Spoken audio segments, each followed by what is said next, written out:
Please open the ceremony আনন্দমেলা।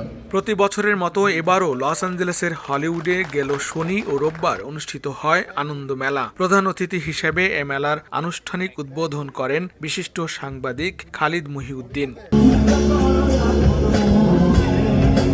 আনন্দ মেলার প্রতিষ্ঠাতা সভাপতি মুহাম্মদ আলী খানের উদ্যোগে Bangladesh American association of Los Angeles আয়োজিত ভার্জিল মিডল স্কুল প্রাঙ্গণে অনুষ্ঠিত দুদিনব্যাপী অনুষ্ঠানে ছিল দর্শকদের উপচে পড়া ভিড়।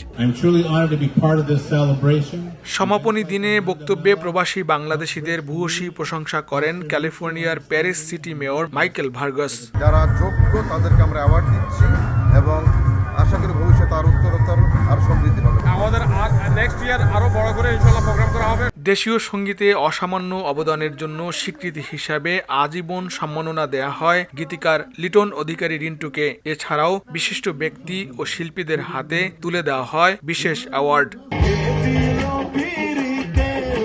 সুর আর গানের জাদুতে মুখর ছিল আনন্দ মেলার মঞ্চ। প্রথমবারের মতো লস অ্যাঞ্জেলেসের দর্শক মাতালেন দুই ভাই জনপ্রিয় কণ্ঠশিল্পী প্রীতম হাসান ও প্রতীক হাসান।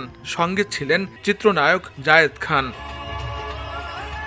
লস্কর আল মামুন, সময় সংবাদ, লস অ্যাঞ্জেলেস, যুক্তরাষ্ট্র।